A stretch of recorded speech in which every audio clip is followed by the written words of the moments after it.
하나님의 말씀 예레미야 31장 31절부터 34절까지 말씀입니다. 예레미야 31장 31절부터 34절까지 말씀을 함께 읽겠습니다. 여호와의 말씀이니라. 보라, 날이 이르리니 내가 이스라엘 집과 유다 집에 새 언약을 맺으리라. 이 언약은 내가 그들의 조상들의 손을 잡고 애굽 땅에서 인도하여 내던 날에 맺은 것과 같지 아니할 것은 내가 그들의 남편이 되었어도 그들이 내 언약을 깨뜨렸음이라. 여호와의 말씀이니라. 그러나 그날 후에 내가 이스라엘 집과 맺을 언약은 이러하니 곧 내가 나의 법을 그들의 속에 두며 그들의 마음에 기록하여 나는 그들의 하나님이 되고 그들은 내 백성이 될 것이라. 여호와의 말씀이니라. 그들이 다시는 각기 이웃과 형제를 가리켜 이르기를 너는 여호와를 알라 하지 아니하리니 이는 작은 자로부터 큰 자까지 다 나를 알기 때문이라. 내가 그들의 악행을 사하고 다시는 그 죄를 기억하지 아니하리라. 여호와의 말씀이니라. 아멘. 제목 한번 같이 읽읍시다. 하나님이 우리와 함께 계시다. 얼마나 큰 축복인지 알 수 없습니다. 하나님이 인생들과 함께 계신다는 사실, 놀라운 일이죠.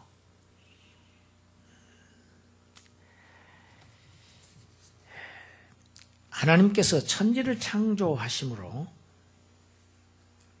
우주가 존재하기 시작했지요. 그래서 하나님은 모든 존재의 제1원인이라고 합니다. 나의 제1원인은, 존재의 제1원인은 하나님이시죠. 그리고 제2원인은 우리 부모님이 되시겠죠. 어떤 물건에 어떠한 형태가 존재하는 것은 제1원인은 하나님이시고 제2원인자는 사람이 되거나 어떤 환경이, 사건이 될 수 있겠죠. 모든 피조물 중에서 오직 사람만에게 하나님의 형상을 허락하셨습니다. 하나님 자신의 형상을 사람에게 입혀주셨다는 것, 정말 우리가 특기할 만한, 감동할 만한 사건입니다. 하나님의 형상으로 지으심 받았다. 그래서 가지고 왜 하나님의 형상으로 지으셨느냐 하면 목적이 있으세요. 괜히 하나님의 형상으로 지으신 것이 아닙니다. 하나님께서 그들의 하나님이 되시고 그들은 하나님의 백성이 되는 것을 목적으로 하신 것입니다. 하나님이 되시고 통치자가 되시고 그의 피조물의 가장 핵심적인 존재인 하나님의 지으심받은 사람이, 백성이, 그의 백성이 되는 것, 이것이 곧 하나님의 나라입니다. 통치자와 백성이지요. 그것이 천지를 창조하신 하나님의 목적이 됩니다. 하나님은 성경 전체를 통해서 자꾸 반복하시는 말씀이 있습니다. 제일 먼저 출애굽기 6장 7절에 기록되어 있습니다. 출애굽기 6장 7절에 보면 너희를 내 백성으로 삼고 나는 너희의 하나님이 되리니 나는 애굽 사람의 무거운 짐 밑에서 너희를 빼낸 너희의 하나님 여호와인 줄 너희가 알지라. 나는 너희를 내 백성으로 삼고 싶다. 그리고 내가 너희의 하나님이 되고 싶다. 하겠다.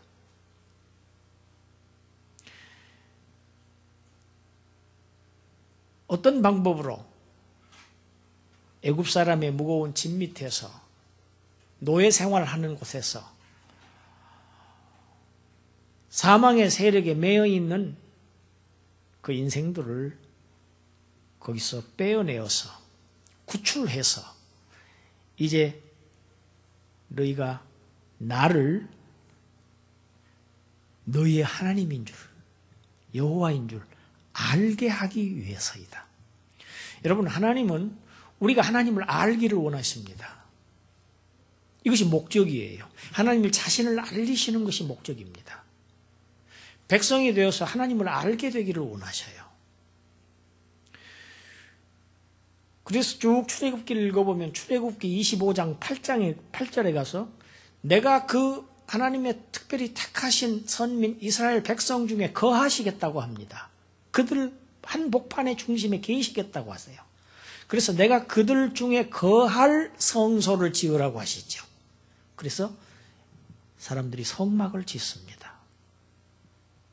그래서 광야 12부족들이 40년 동안 그 광야에서 진을 칠 때, 잠을 자야 할 때, 진을 칠 때 동서남북으로 3개 지파씩 장막을 칩니다. 그 한복판에 하나님의 성막이 항상 있었습니다. 하나님이 임재하셨습니다. 뿐만 아닙니다. 하늘에는 밤에는 불기둥으로 추워서 잘 수 없는, 죽을 수밖에 없는 그들을 보온하시고 따뜻하게 하셔서 그들을 살리셨고, 낮에는 뜨거운 햇볕에 타 죽을 수밖에 없는 그들을 구름기둥이 되셔서 그들을 보호하시고 살리셨습니다. 이것이 하나님의 임재하심입니다. 하나님의 백성들과 함께 하시는 하나님의 모습입니다. 출애굽기에만 이런 말씀이 있는 것이 아닙니다. 그로부터 자기 백성의 하나님이 되시겠다는 말씀을 모세오경에 예레미야 선지자를 통해서, 에스겔 선지자를 통해서, 또 스가랴 선지자를 통해서 레위기 26장에, 예레미야 31장 오늘 본문에, 또 에스겔서 11장 20절에, 스가랴서 8장 8절에, 13장 9절에 수없이 반복하시는 말씀은 너희를 내 백성으로 삼고 나는 너희의 하나님이 되어서 너희가 내가 하나님인 줄, 여호와인 줄 알게 하겠다는 것이 하나님의 소원입니다. 하나님의 뜻입니다. 이 뜻을 이루시기 위해서 하나님께서 인류 역사 속에 크나큰 세 가지 사건을 일으키십니다. 인류 역사상 가장 큰 사건입니다. 그 첫째는 제2위 하나님께서 이 세상으로 내려오신 사건입니다. 하나님이 스스로 낮아지셔서 인간의 몸을 취하시고 이 세상으로 내려오십니다. 이러한 신은 없습니다. 온 우주에 이러한 신은 없습니다. 하나님이 낮아지신 것입니다. 하나님이 약해지신 것입니다. 하나님이 어리석어지신 것입니다. 이 세상에 내려오셔서 세상에 있는 자기 백성들과 함께 계셨습니다. 그것이 예수님이 이 땅에 계셨던 사건입니다. 이 땅에 계시면서 그들의 모든 죄의 짐을 대신 지시고 십자가에서 죽으심으로 죄값의 형벌을 자기가 받으시면서 마치 자신의 죄인 것처럼 자신이 대표자가 되셔서 죽음을 기꺼이 받아들이심으로 인해서 인류에게 얽매여 놓인 그 사망의 문제를, 죽음의 문제를, 어두움의 문제를 빛 되신 예수 그리스도께서 해결하시는 사건입니다. 두 번째 큰 사건은 그 대속 사역을 마치시고 하늘로 올라가신 후에 이제는 제3위 하나님께서 이 세상에 내려오셔서 이제는 하나님의 백성 중에서 계속 임재하시면서 그들을 보호하시고 그들을 인도하시고 그들을 가르치신다는 사실, 그들과 항상 함께하고 계신다는 사실, 이것이 하나님이 그 뜻을 이루시는 두 번째 역사 속에서 이루신 사건입니다.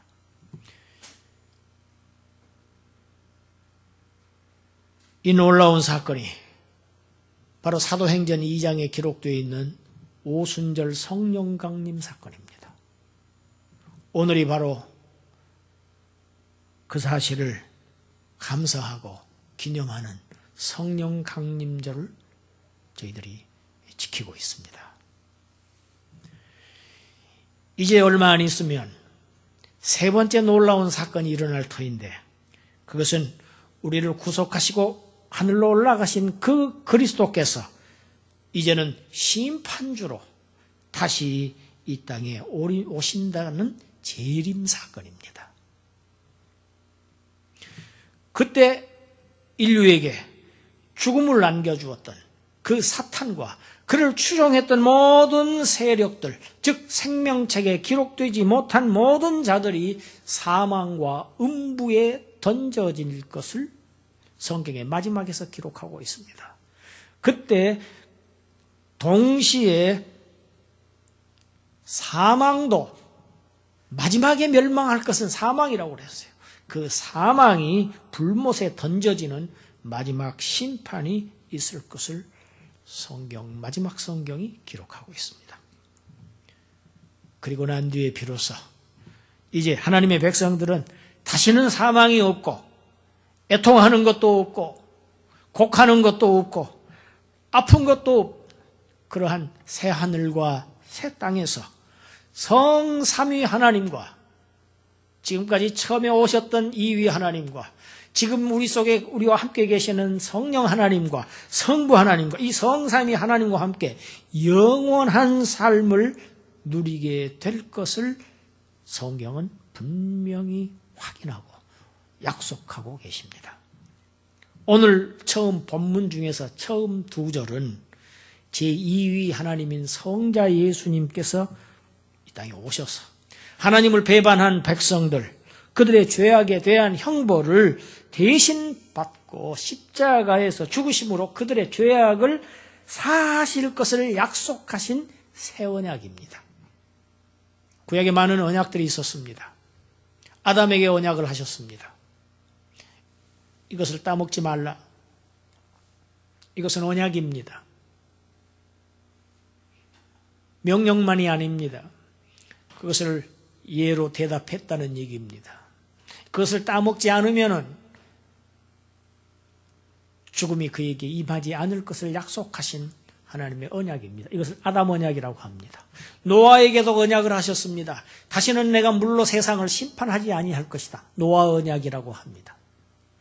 이스라엘 백성을 꺼내신 다음에 시내산에 가서 하나님께서 율법을 주십니다. 시내산 언약입니다.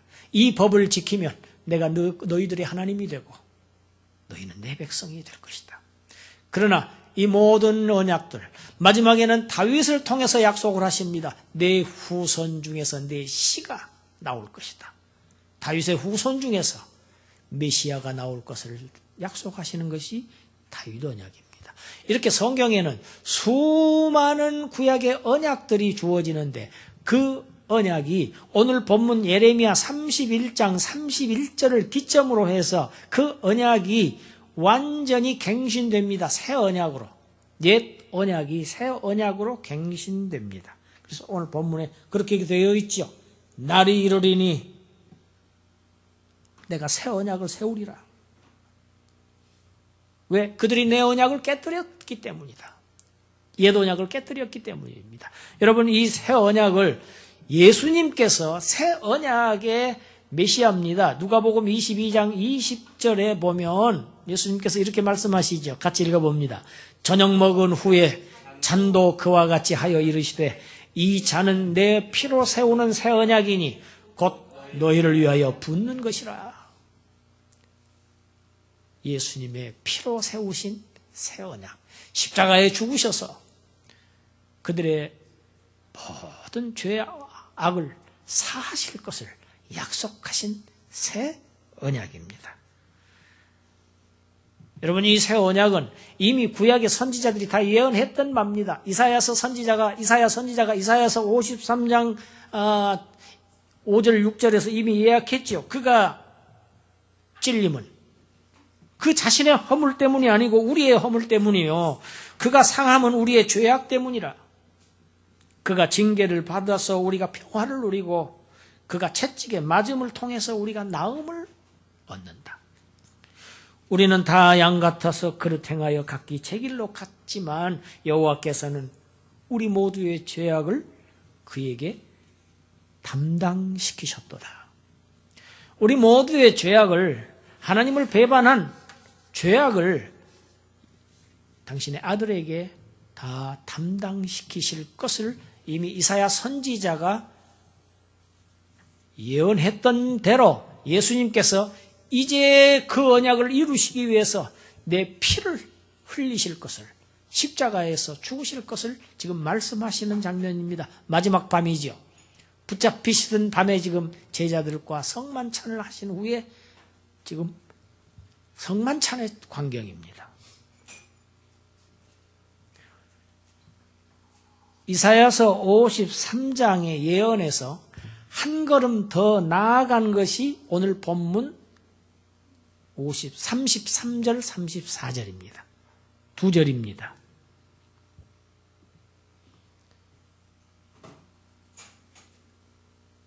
(33절) (34절) 우리 같이 한 번 더 읽겠습니다. 그러나 그날 후에 내가 이스라엘 집과 맺을 언약은 이러하니 곧 내가 나의 법을 그들의 속에 두며 그들의 마음에 기록하여 나는 그들의 하나님이 되고 그들은 내 백성이 될 것이라 여호와의 말씀이니라. 33절입니다. 이 말씀은 하나님께서 하나님의 백성들에게 성령을 부어주시겠다는 말씀, 약속입니다. 그래서 그 성령을 부어주셔서 그들의 심령이 거듭나게 하시고 그들 속에 그 성령님이 내주하심으로 인해서 그들의 전 인격을 육적인 존재에서 영적인 존재로 마치 물을 포도주로 변화시키듯이 본질적으로 보다 근본적으로 변화시키실 것을 약속하신 것입니다.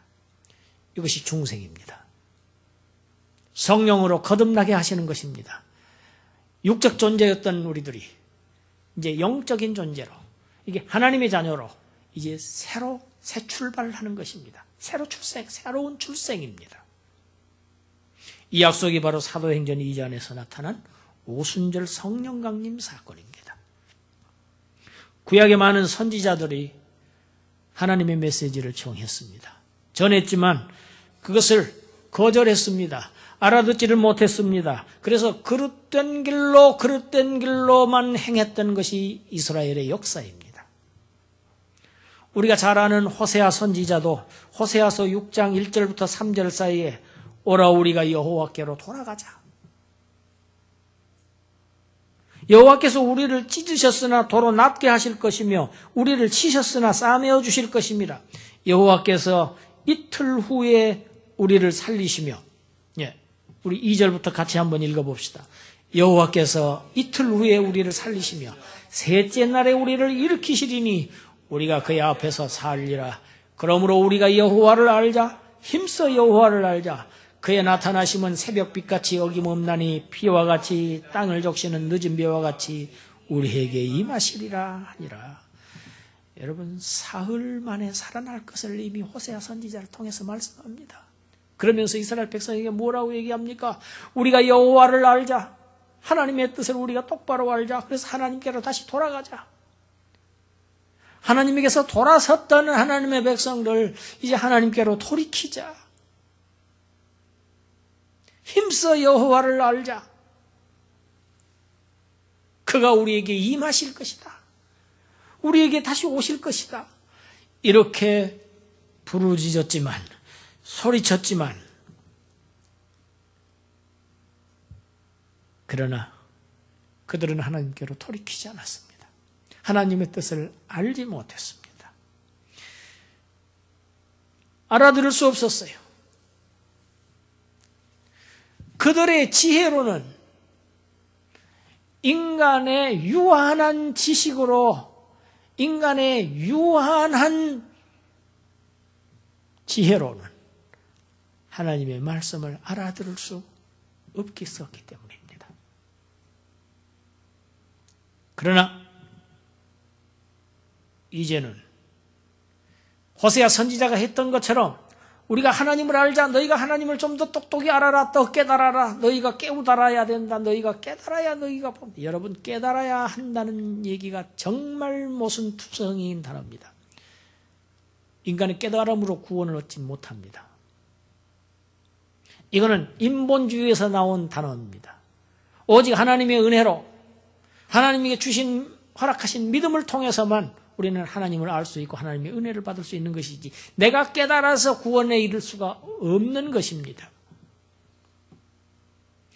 그래서 이제는 깨닫지 못하는 백성들에게 이제 하나님의 성령을 내려보내 주십니다.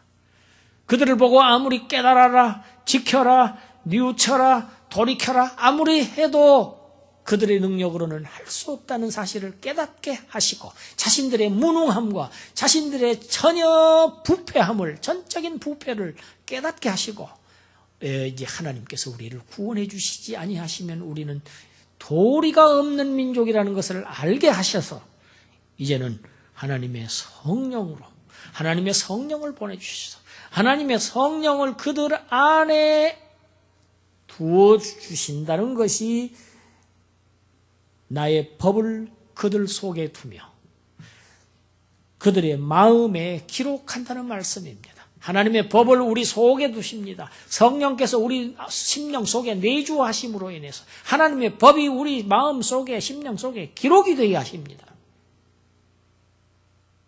그래서 이제는 우리가 전부 다 모든 사람이 오늘 본문에 나온 것처럼 작은 자로부터 큰 자까지 모든 사람들이 다 하나님을 알 수 있게 하신다는 얘기입니다. 이것이 성령을 보내서 하신다는 얘기입니다. 할렐루야. 그래서 사도 요한은 요한일서 2장 27절에서 이렇게 말씀하지요. 같이 읽어봅니다. 너희는 주께 받은 바 기름 부음이 너희 안에 거하나니 아무도 너희를 가르칠 필요가 없고 오직 그의 기름 부음이 모든 것을 너희에게 가르치며 또 참되고 거짓이 없으니 너희를 가르치신 그대로 주 안에 거하라. 거짓 선지자들이 횡행하던 시절에 사도 요한이 지금 교회에 써서 보낸 편지입니다. 사람들은 거짓으로 가르칩니다. 잘못 가르칩니다. 부족하고 가르칩니다. 그런데 이제는 누가 친히 가르치시겠다. 사람에게 가르칠 필요가 없다. 너희를 가르칠 필요가 없다. 이제는 너희 안에 내주하시는 그 기름 부음 성령께서 너희에게 모든 것을 가르치신다. 그것이 참되고 거짓이 없는 진리를 하나님의 진리의 말씀을 성령께서 가르치신다고 요한이 요한일서에 기록하고 있습니다. 이제 세 번째 놀라운 사건이 있을 것입니다. 우리를 구속하신 그리스도께서 심판주로 다시 오시는 재림 사건입니다. 그때 인류에게 죽음을 안겨준 사탄, 추정하던 생명책에 기록되지 못한 모든 자들이 사망과 음부가 불못에 던져질 것입니다. 그런 마지막 심판이 있을 것입니다. 이제는 구속주로 오시지 않습니다. 이제는 구원하시기 위해서 오시지 않습니다. 자기를 믿지 아니하고 자기를 영접하지 아니하는 자들을 사탄과 함께 영원한 불못에 던져넣기 위하셔서 심판, 마지막 심판을 위해서 심판주로 오십니다. 마지막 성경 요한계시록 21장 3절부터 4절까지 같이 읽습니다. 내가 들으니 보좌에서 큰 음성이 나서 이르되 보라 하나님의 장막이 사람들과 함께 있으매 하나님이 그들과 함께 계시리니 그들은 하나님의 백성이 되고 하나님은 친히 그들과 함께 계셔서 모든 눈물을 그 눈에서 닦아주시니 다시는 사망이 없고 애통하는 것이나 곡하는 것이나 아픈 것이 다시 있지 아니하리니 처음 것들이 다 지나갔음이로라. 할렐루야. 성자 하나님께서 세상에 오셔서 우리와 함께 계셨습니다. 죄인들과 함께 계셨어요. 죄인들과 함께 먹고 마시면서 함께 주무시고 함께 이야기 안 하시고 그러시면서 그들의 구속을 이루셨습니다. 지금은 성령 하나님께서 우리와 함께 계십니다. 지금 이 시간에도 우리와 함께 계십니다. 우리가 인식하지 못하고 자꾸 외롭게 느낄지 모르지만 성령 하나님은 우리를 떠나실 수가 없습니다. 오늘 본문이 하나님의 뜻이기 때문입니다. 성령 하나님 지금도 우리와 함께 계시면서 주님께서 재림하시는 그 날까지 우리와 함께 하십니다. 그리고 이제 주님 오시는 그날에는 하나님께서 우리의 하나님이 되시고 우리는 그의 백성이 되는 하나님 나라가 완성이 되어서 그 나라 안에서 우리는 그 삼위 하나님과 함께 영원히 살게 될 것입니다. 그 나라에는 모습을 보면 에덴 동산입니다. 생명수 강이 흐릅니다. 생명나무가 있습니다. 12달, 달마다 새로운 열매를 맺습니다. 에덴 동산의 모습인데 에덴 동산에 있던 것이 없어진 것이 나옵니다. 거기에는 없습니다. 무엇이 없어졌습니까? 선악을 알게 하는 나무가 없습니다. 인간을 시험하는 요소가 없습니다. 선악을 알게 하는 나무가 없어요. 그리고 또 하나가 없어집니다. 다시 밤이 없겠고 밤이 없습니다. 여러분, 밤은 어두움입니다. 어두움, 밤이 없습니다. 왜? 거기에는 여호와 하나님께서 등불이 되시기 때문입니다. 낮의 세계입니다. 광명의 나라입니다. 광명한 천지입니다. 모든 어두움에 그림자도 없는, 모든 부정적인 것이라고는 아무것도 없는 근심과 걱정과 슬픔과 그 어느 것도, 부정적인 요소는 단 하나도 찾으려야 찾아볼 수 없는 새로운 세상, 이것이 새 하늘과 새 땅입니다.